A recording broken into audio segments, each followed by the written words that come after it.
All right, we are live now at noon central for another installation of the live reading from my book.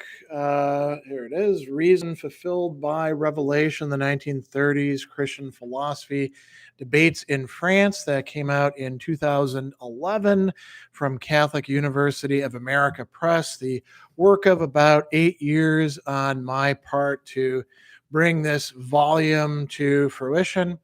While we're waiting for people to show up, I'm going to say just a little bit about the project, the book. Um, People who may be tuning in for the first time could probably use a little bit of a refresher. So this is a book that consists primarily of translations from what it says, the 1930s Christian philosophy debates in France, and these were indeed debates largely among Christian thinkers in France and a few other Francophone countries about the historical existence, the possibility, the nature of something that could be called Christian philosophy. And for a lot of people, this is kind of a no brainer.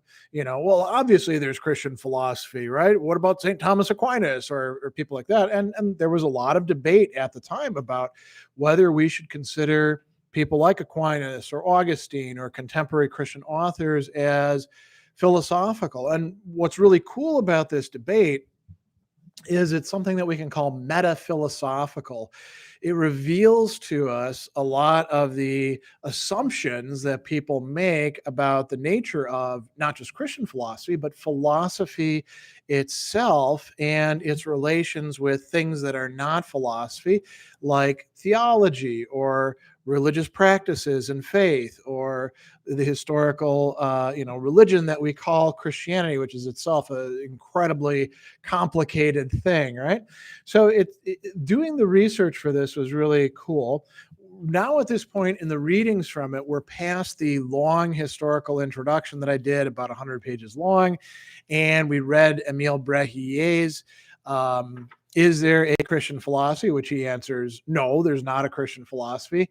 And now we're going to look at the side for it, the very first proponent of it, Etienne Gilson, great Thomist philosopher, somebody who also did a lot of work on other medieval thinkers like Augustine, Bonaventure, Bernard of Clairvaux, wrote a piece on Anselm that I've used myself, where he calls Anselm's work not Christian philosophy, but Christian gnosis, like Clement of Alexandria. And Gilson was enlisted to be sort of the champion of Christian philosophy at this Société Française de Philosophie meeting in 1931 that is really the kickoff of the debates proper. And I could only publish the translations of his presentation. He also engaged with some of the rationalist thinkers, including Emile Brehier and his old teacher, Leon Braunschweig, in some really interesting dialogue and dialectic. But that the Société Française de Philosophie said, no, you can't translate that stuff or can't publish the translation of that. So what we have here is just his part of the presentation. It runs for about 12 pages or so. So I'm going to start reading. And then after this, I'll stick around for any questions, comments people have about the book, the topics, the thinker. This is not a general AMA. So, I'll defer those sort of questions to an actual AMA. But if you've got questions about what we're talking about here, I'm happy to answer them. So, no further ado, let's start.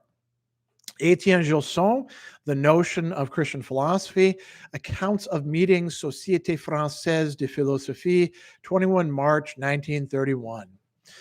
Mr. Etienne Gilson presents to the Society the following considerations.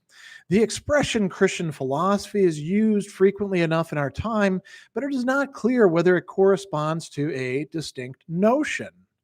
We propose to rigorously examine whether this notion exists and, if it exists, to define it. Is such a notion possible? One first point of view can be defined from which it appears impossible. It is that of certain medieval theologians, for whom philosophy, because it is a purely rational discipline, is by definition a source of error. There cannot be a Christian philosophy then, because revelation dispenses with philosophy just as truth dispenses with error. 2. A second point of view, equally opposed to the first, leads to the same negation. It is that of pure rationalism. If philosophy is the work of reason and of reason alone, it cannot accommodate itself to any subordination to dogma or a religious faith, in whatever sense this may take. In these conditions, the notion of Christian philosophy cannot have any intrinsic relation to the notion of Christianity. There can be Christians who would be philosophers, but no Christian philosophers. There cannot be a Christian philosophy because philosophy dispenses with revelation, just as reason dispenses with prejudice. 3. Pure rationalism is ordinarily accompanied by a global condemnation of medieval philosophy, whose subordination to religious dogma disqualifies it insofar as philosophy. In order to cleanse medieval philosophy of this reproach, certain neo-Thomists accept the rationalist position on the problem, but contest the validity of the conclusion drawn from it. For them, philosophy owes nothing except to reason. It is only due to its rationality that Thomism should be a philosophy and a true philosophy. According to these recent interpreters of St. Thomas, the result is that if the Thomist philosophy is philosophy, it is insofar as rational, not insofar as Christian. These neo-Thomists agree in their turn that the expression Christian philosophy does not have any meaning. The notion to which it would correspond is impossible. 4. The Augustinian tradition in general rises up against this conclusion. Those of its representatives who speak of Christian philosophy use this expression in many different, though related senses. A. In St. Augustine's work, it designates the philosophy of Christians by opposition to the differing philosophies of the pagans. B, in many Augustinians' works, it designates St. Augustine's philosophy, or that which they attribute to him, by opposition to the philosophy of St. Thomas, which to them seems to have sacrificed certain of Christianity's fundamental theses to Aristotle's pagan philosophy. C, going beyond the purely historical plane to strive for the philosophical plane, certain others see this expression's justification in the Augustinian perspective. Because Augustinian philosophy comprehends man in its concrete state, that is, by including in it his religious life. Philosophy that faithfully translates the Christian man's experience is necessarily Christian. 5. Such a conception runs into difficulties, not only because in the concrete it identifies with each other orders that can unite there without being confused, but especially because it refuses to analyze the concrete into concepts. That is, to give it the only conceivable philosophical translation. It is necessary to return to the formal distinction of the philosophical order and the religious order, but can we do this while retaining a meaning for the notion of Christian philosophy? 6. I don't have, let's do 6 like that. We can, under the condition of bringing the problem back to the historical plane. It is a matter of knowing whether Christianity has played an observable role in the constitution of certain philosophies. If philosophical systems exist, purely rational in their principles and in their methods, whose existence would not be explained without the existence of the Christian religion, the philosophies they define merit the name of Christian philosophies. This notion does not correspond to a conception of a pure essence, that of the philosopher or that of the Christian, but to the possibility of a complex historical reality, that of a revelation generative of reason. The two orders remain distinct, even if the relation that unites them be intrinsic. 7. This interpretation of the notion of Christian philosophy does not indicate anything more than the possibility of such a notion.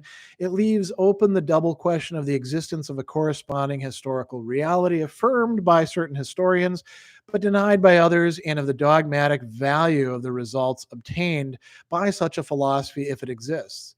This last problem depends solely on purely rational critique, the only one by which Christian philosophy could be judged, but by which it could be entirely judged since it presents itself as philosophy. So that's his précis of what he's going to say next.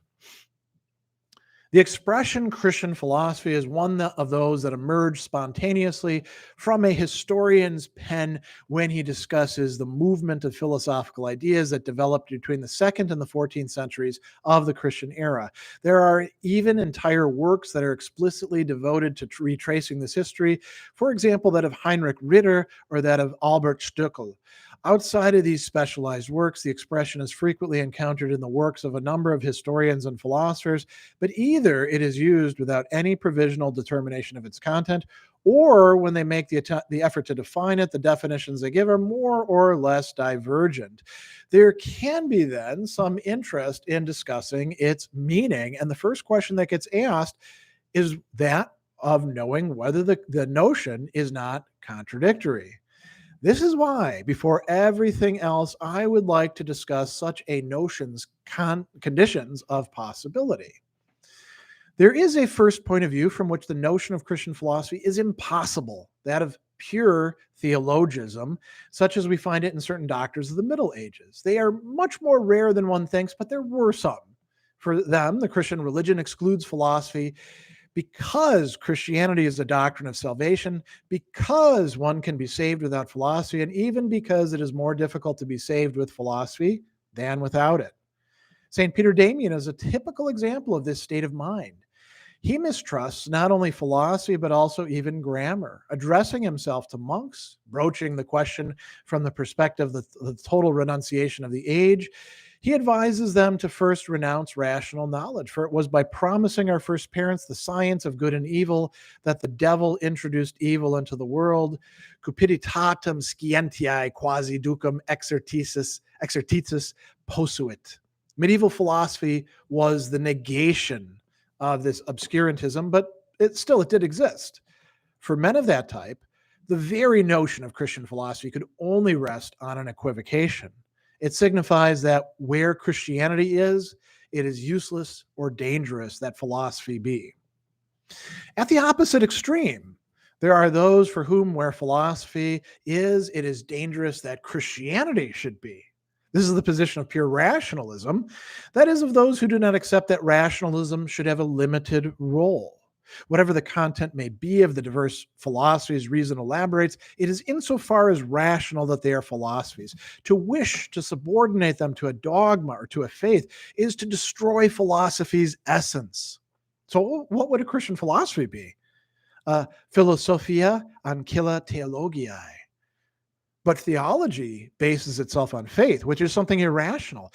To make philosophy the servant of theology is therefore to make the rational depend on the irrational. That is, to suppress its very rationality. If then someone would be satisfied with wishing to prepare or to justify the acceptance of faith by reason, he would substitute apologetics for philosophy. In either case, the term philosophy cannot be applied to the exercise of a reason whose principles and end are not rational. This is why, from this point of view, the notion of Christian philosophy is contradictory and impossible. There can be Christians who are philosophers, but no Christian philosophers. Even more, since the temptation of allowing their philosophical conclusions to be suggested by their faith will be for them constant, inevitable, one can say that, in a sense, they will be philosophers only in spite of their very Christianity. Such men will succeed in their enterprise only under the condition of carefully setting aside their Christianity at the door to their study. This is what the men of the Middle Ages did not do, and their failure to establish a genuine philosophy is only the exterior sign of the intrinsic impossibility of a Christian philosophy. It is as tactless to speak of a Christian philosophy as it is of a Christian science, said Feuerbach. The notion of Christian philosophy is absurd. It goes without saying that no neo-scholastic philosopher agrees with this global condemnation of medieval speculation, and none of them will agree that their faith would be an impediment for reason. To the contrary, All of them agree with St. Thomas that truth cannot contradict truth, and that consequently what faith finds agrees substantially with what reason proves. They would go even further, for if faith agrees with reason, if not in its method, at least in its content, all factual disagreement between the two is an indication of an error in the philosophical order and a warning that one has to re-examine the problem. Still, all the neo-scholastic philosophers add that insofar as philosophy is the exclusive work of reason, rational in its principles. It is also rational in its method and its conclusions. Never does dogma play a role of a principle of deduction. Never is it invoked as a proof. These two orders are coordinated. Perhaps they are even in a certain sense subordinated, but on different planes. Philosophy taken in itself is judged only by reason. We can ask in a case like this, what becomes of the notion of Christian philosophy? For certain philosophers of this school, it is very simple. It disappears. For these neo-scholastic philosophers, there can no more be a Christian philosophy than there can for a pure rationalist, because within the philosophical order, grasped with precision, and insofar as philosophical, their rationalism is a pure one. Their opponents can contest whether the neo-scholastics are placed in the conditions required for reason's use, and they can argue that this is the cause of their lack of success, but they must recognize that the notion of philosophy is the same in both cases. In return, assenting to this notion of philosophy, these neo-scholastics believe that they have to agree that the notion of Christian philosophy is contradictory. This is what C. Sierp says explicitly in the preface of La philosophie scolastique exposée et défendue par le Reverend Père Cloytigen. At bottom, there is no Christian philosophy, but only a true philosophy that agrees fully with the Christian religion, from which it is perfectly distinct. One could cite other identical or analogous declarations, but they would not add anything to Sierp's, whose clarity leaves nothing to be desired. So, by two inverse methods, we arrive at the same conclusions. According to pure theologism, Christian philosophy signifies Christianity without philosophy, and the unity of both terms is produced by confusing philosophy with religion. According to Feuerbach, the contrary is true, for their unity is produced by confusing religion with philosophy. As representation and concept, their content is substantially identical. According to Sierp and neo-scholastics of the same tendency, the two orders are distinct and subalternated, but separated as they are by the real distinction of essences that they express, their notions are and must remain separated. In any case, the result is the same, for whether one in some sense limits the two concepts of Christianity and philosophy, or whether one separates them, the conclusion is the impossibility of uniting them in the same notion. The Augustinian tradition raises its centuries-old protest against this conclusion, as do those who use the expression Christian philosophy, as if it offered an intelligible meaning to thought. The problem is that they do not often define its meaning, and because of this, we find ourselves in a predicament today. Clearly, a first meaning, vague and inconstant, must be eliminated at the start. Many historians designate by this expression the philosophies worked out by Christians, and particularly by those Christians who proclaim their intention to think in agreement with Christianity's teachings. Really, though, that articulates the question only implicitly. For if one admits that philosophy has bound itself in intrinsic relations with Christianity, it remains to be shown precisely that such relations are conceivable. The global feeling of a difference of aspect in philosophy before and during Christianity can be grounded historically, but it does not tell us anything about the possible intelligibility of a relation of philosophy to Christianity. We must leave behind the plane of empiricism to reach the one of explanation. The expression itself, as far as I know, derives from St. Augustine, and to my knowledge, at least, was only used by him one time. In his work, it signifies the only true philosophy, una vera philosophia, the authentic philosophy, Germana philosophia. In another text, without using this expression, he declares it is the inspired authors of sacred scripture who are the true philosophers. Thus, he certainly means to say that if the Christian philosophy is the only true one, it is precisely insofar as Christian, and particularly because it is inspired by the Bible and the Gospels. On the other hand, Although we know Augustine does not in any way confuse the order of faith and the order of reason, it must still be admitted that from his point of view, a relation is possible between the two distinct orders of knowledge. All we can say about this, without entering into details of text whose analysis is difficult, is that for Augustine, as for every other philosopher, philosophy is the love of wisdom. But for St. Augustine, insofar as Christian, it is the Christian God who is wisdom. Since the Christian is the only one to know where wisdom is, he is the only one who loves it, and consequently, he is the only true philosopher. On the other hand, where does the Christian find his God? In Scripture. And how does he cleave to it? By faith in Scripture. What distinguishes the Christian philosopher from the pagan philosopher is therefore that he is placed by faith in possession of a truth that is believed, which reason has only to transform into a truth that is known. This is the meaning of the famous credo ut intelligam. The two orders remain distinct, for knowing is not not believing, but while retaining its essence completely in the conditions of its exercise, reason enters into intimate relation with faith, for thanks to faith, it can rediscover what it would never have succeeded in discovering. A philosophy that openly establishes itself on this plan cannot fail to provide evidence of the constancy and the depth of its agreement with the content of faith. And by a natural consequence, it must appear to history's eyes to be identical with Christian philosophy itself, not only in its spirit, but in its content. This is why, in the 13th century, when Thomism established itself on different philosophical bases, the Augustinians accused it not only of breaking with St. Augustine, but also thereby breaking with the Christian tradition in order to return to Aristotle's pagan philosophy. In this sense, Christian philosophy would signify the philosophy attributed by certain medieval thinkers to St. Augustine and opposed to the Thomist philosophy.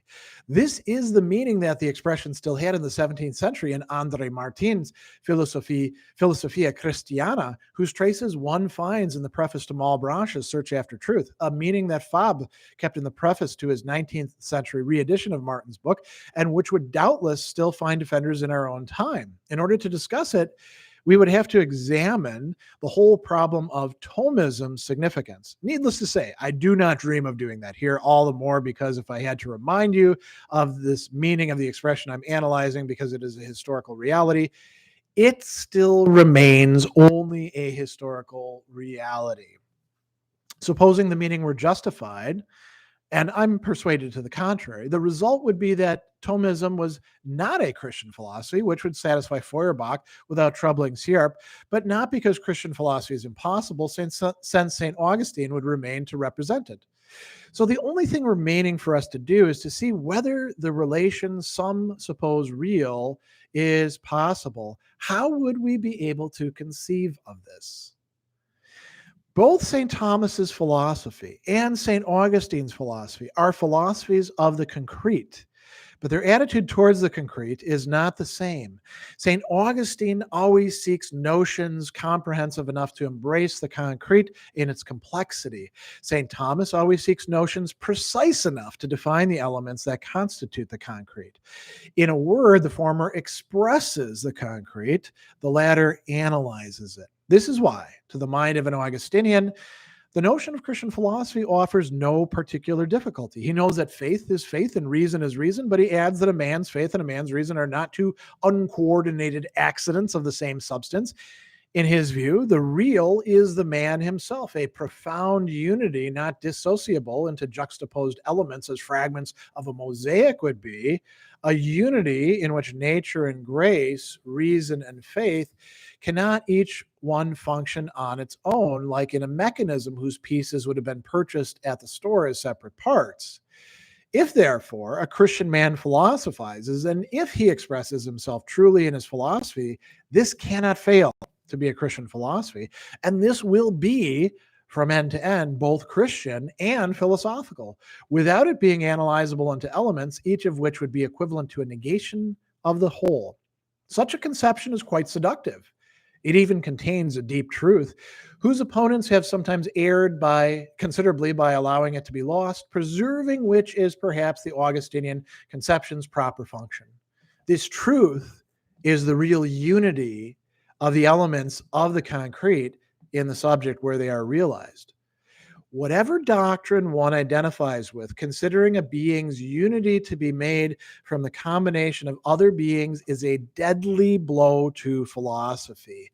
And what is true of being is true of thought. If there were a faith and a reason in us whose being was radically distinct from that of a thinking substance to which they belong, we could not say of any of us that he was a man.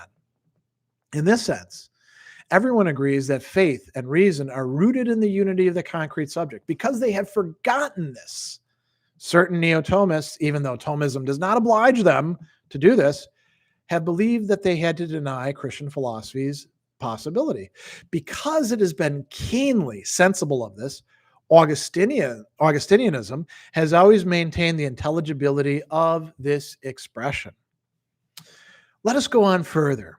If this is true, it must necessarily be the case that Christian philosophy would be Christian insofar as its philosophy. If it were otherwise, the notion would not only lack its proper content, it would be in contradiction with the fundamental unity of the concrete subject that it expresses. The result is that every Christian philosophy will be traversed, impregnated, nourished by Christianity as by a blood that circulates it, or rather a life that animates it. One will never be able to say that here the philosophical ends and the Christian begins. It will be integrally Christian and integrally philosophical, or it will not be. These are not secondary concessions made to the Augustinian position on the problem, but the open recognition of the fact that this position is the true position on the problem, and the reality that it defines is really the reality to be explained. All that remains is asking whether the correct description of the reality to be explained is equivalent to its explanation. For therein lies the entire problem. In this examination, I abstract from another problem, that of the relation of the different elements integrated in the unity of the concrete subject and of the way in which they're integrated. What remains for us to ask is whether the task of philosophy consists in noting this unity or analyzing it into concepts. It is impossible to follow the Bergsonian critique of the concept or Mr. Maurice Blondel's critique of notional knowledge without sensing they correspond to a permanent philosophical need. They are and remain necessary against those who, taking concepts for things, conclude that things are made exactly as the pieces of the things whose concepts we have. But condemnation of philosophies of the concept is not a necessary deduction from that. What is true is that no philosophy of the concept will be able to make the concrete it analyzes not be a concrete, and that no philosophy of the concrete will be able to make our only manner of thinking this concrete unity not consist in expressing it in a multiplicity of concepts. Conceptualism expresses precisely in distinct concepts the elements that the judgment relates to the unity of the concrete. To remain drawn up short of the concept is to remain drawn up short of philosophy. At one time or another, we all require somebody lead us back there, for concepts are born from the concrete unity of the real. But if it is necessary for us to return there, it is equally necessary we do not remain there. They invite thought to bathe in the real, and certainly nothing is more refreshing than a bath, but one does not live in a bathtub. Where philosophers of this type lead one astray is not in their entering into the concrete, but their refusing to exit from it. Every critique of the concept that concludes by its suppression thereby concludes in the suppression of philosophy, whereas wisdom would consist rather in ceaselessly returning to the real in order to more and more adequately express it in concepts. That is what we can at least try to do. The concrete unity of the Christian philosopher is not at issue, and there is no danger that we will destroy it, since it does not depend on us. The formal distinction of Christianity's and philosophy's concepts cannot be made the focus of this discussion, for they correspond to essences over whose content our reason has no power. It can only conceive them and take note of them.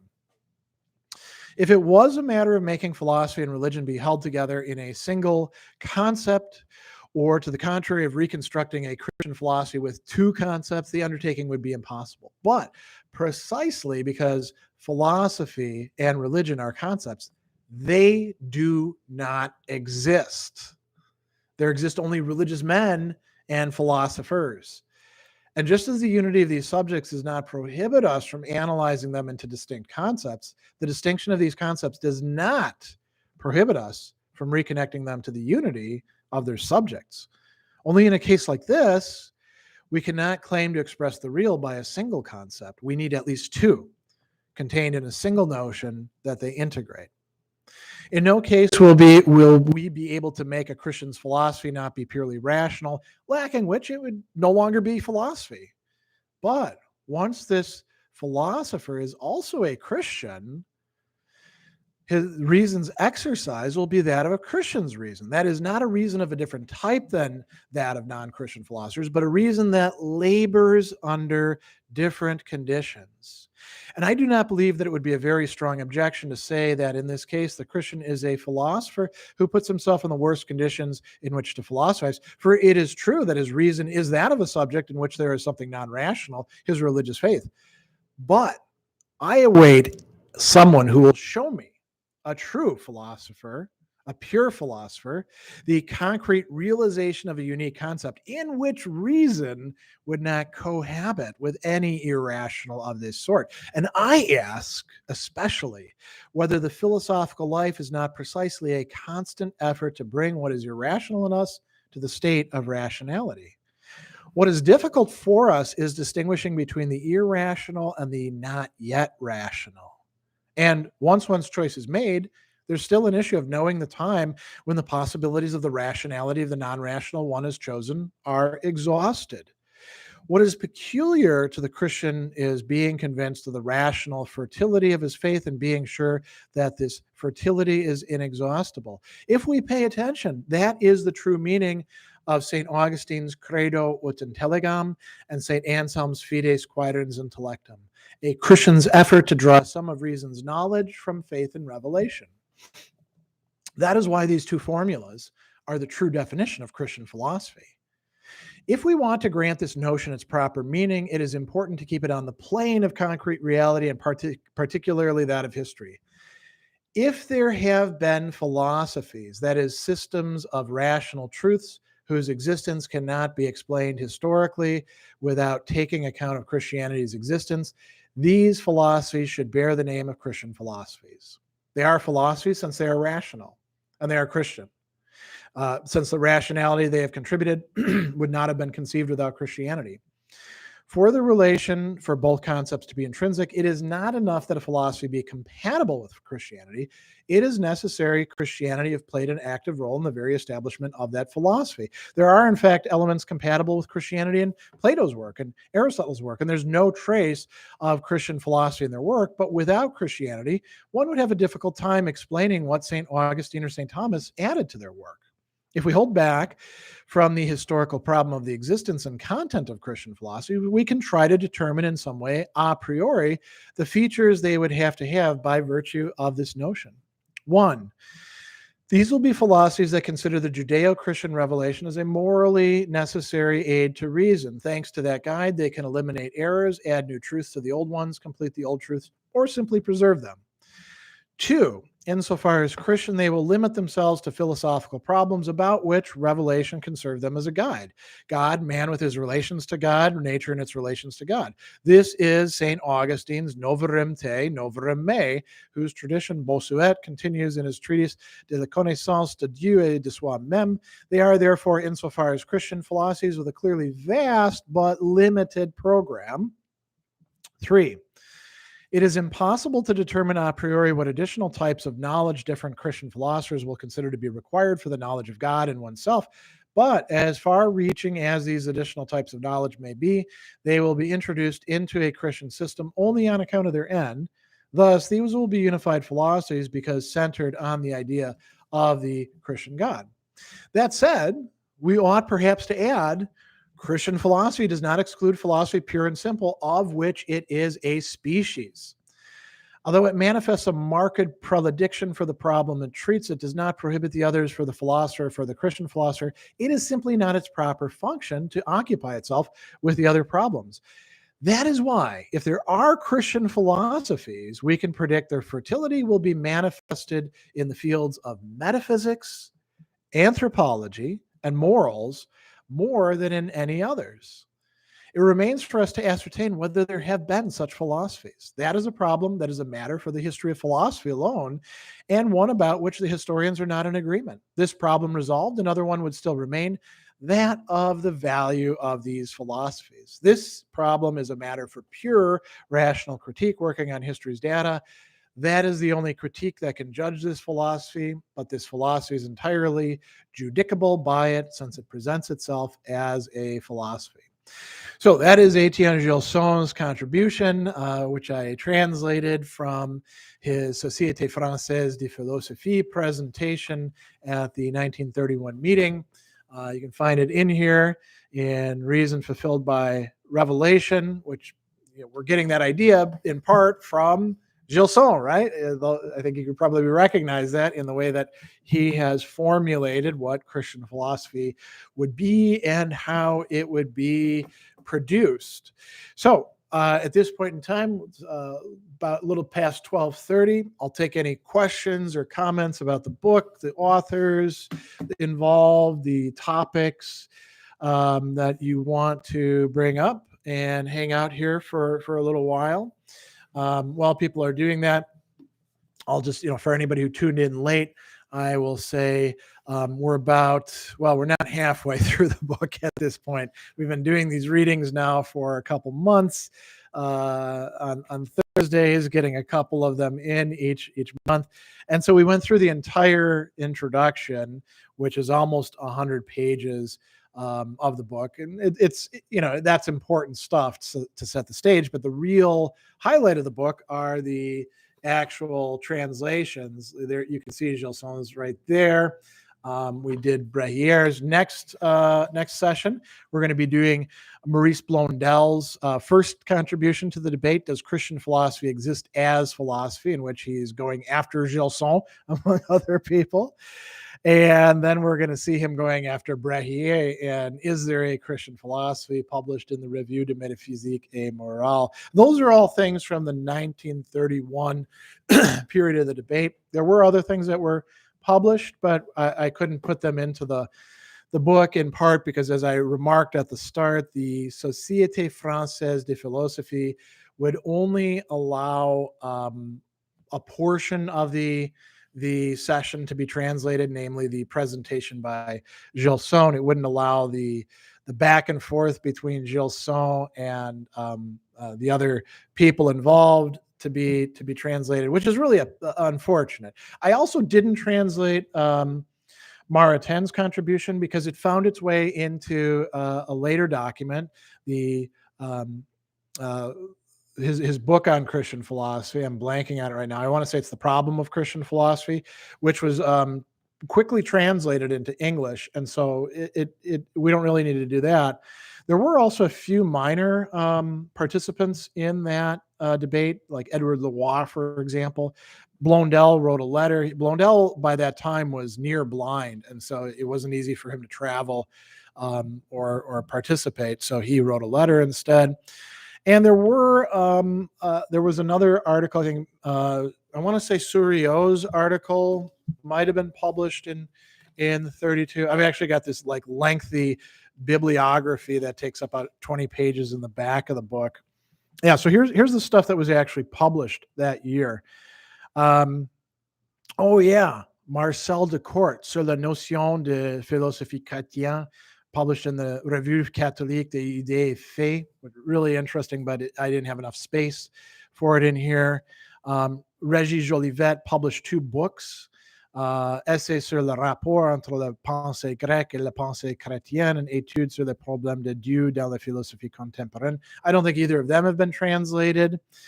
Kramer, a German guy, wrote Saint Augustine, Philosophe chrétienne, lisant la publication du centenaire, reading the publications for the 100-year anniversary. And then there was an entry by this guy, Hermann Zeltner. It was in German, Zur katholischen Kulturphilosophie in Zwischen der Zeiten. All right, let me take some of these questions or comments. Mark says, I like that idea of reason laboring under different conditions. It's a nice contrast to the notion of a singular neutral rationality. Yeah, I mean, this idea that people have that, like in the mid to late 20th century, we discovered that rationality is not this enlightenment thing that's exactly the same in every person. These people involved in the Christian philosophy debates, like Etienne Gilson and Jacques Maritain, Gabriel Marcel, Maurice Blondel, they were cognizant of that already by then. As a matter of fact, Etienne Born, his entire piece really centers around that issue. Our rationality always coexists with things that are not rationality.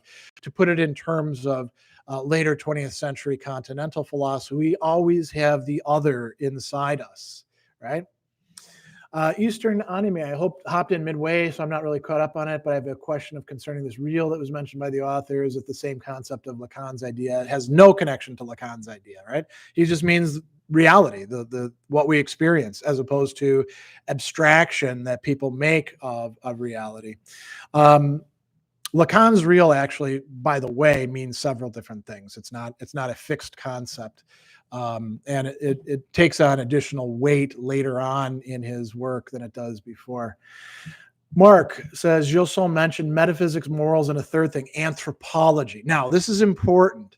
When he says anthropology, he does not mean cultural anthropology or archaeology or these other things, right? Measuring bones and digging up sites. That could be feeding into it. But what he actually means is the study of human nature. There's some anthropology as a discipline, like so many others, came out of philosophy. Anthropos, man, right?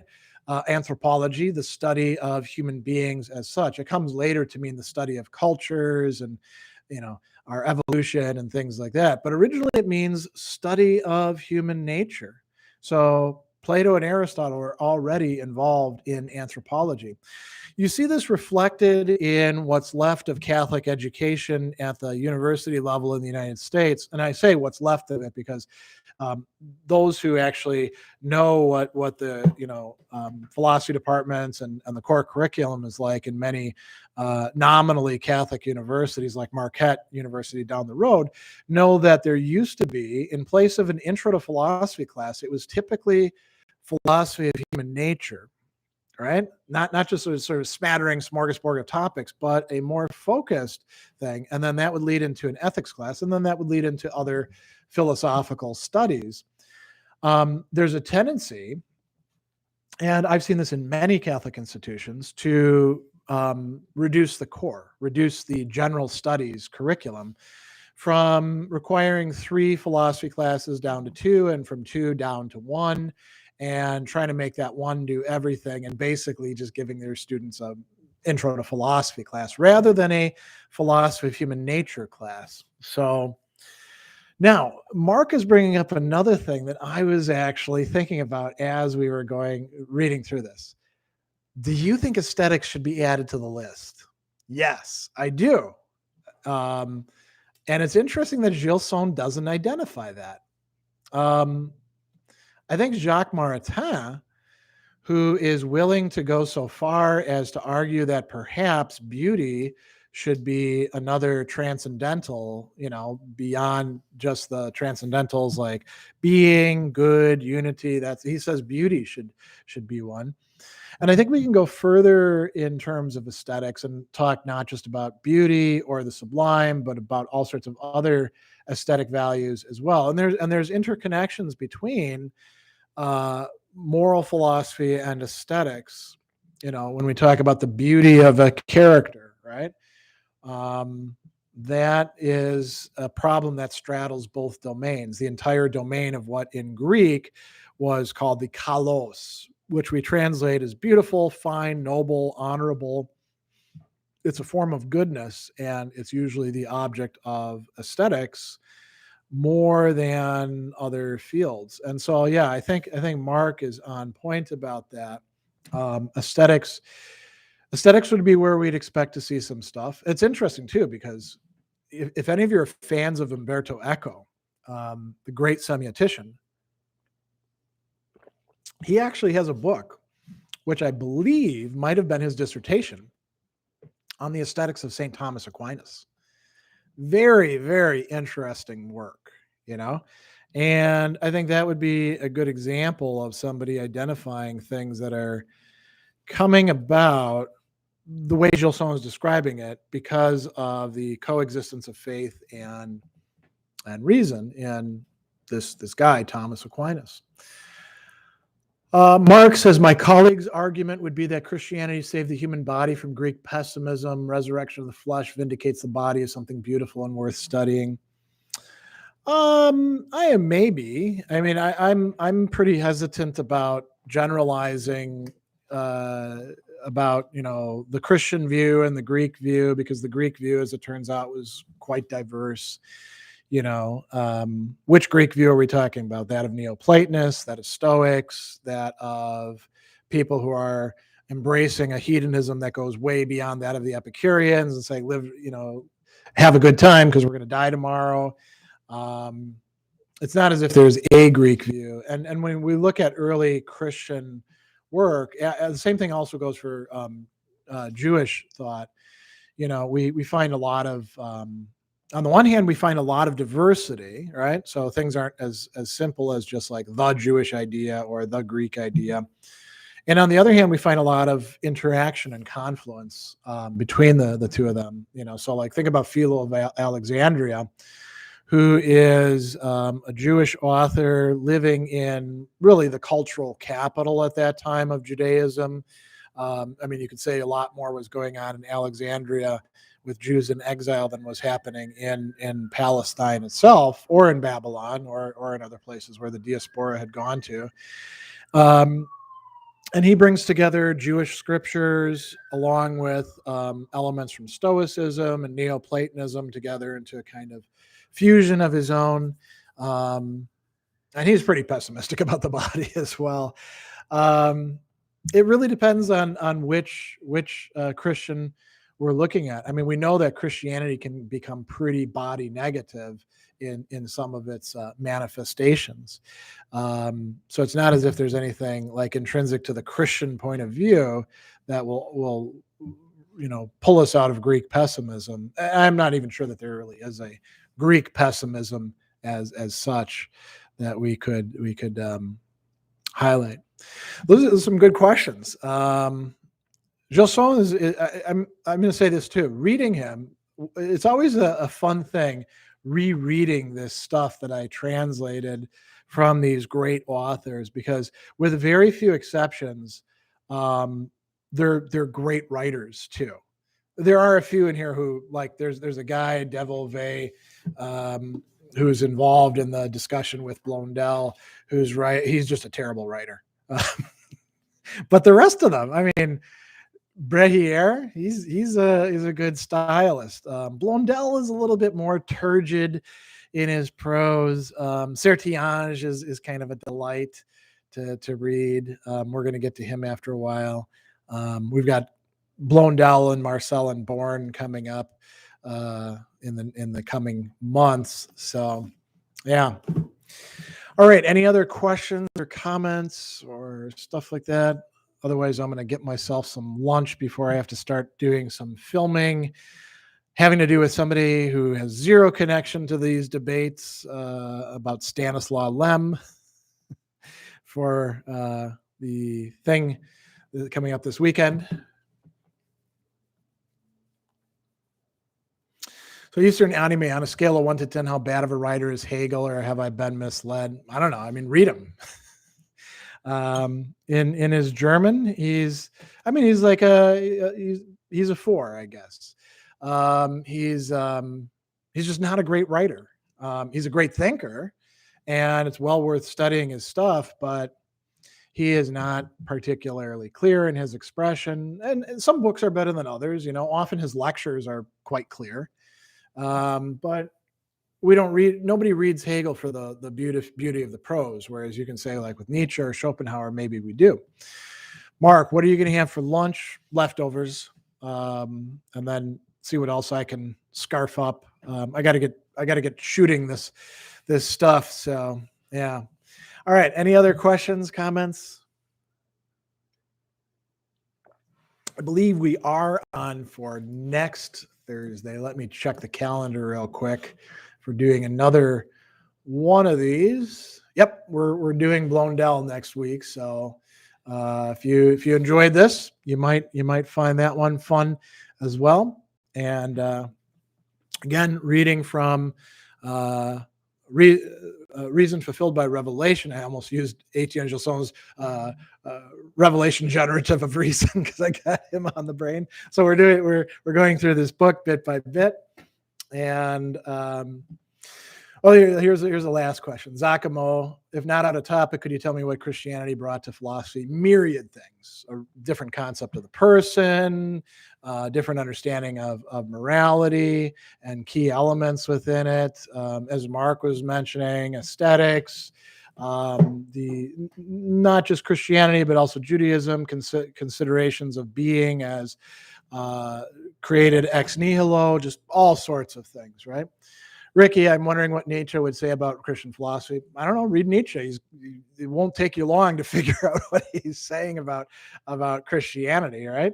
And about Christian thinkers. So that's one of those things where you want to actually read the guy. All right, so I'm going to end it here. Glad to see all of you. Thanks for coming along for another literary ride, and I'll see you next week.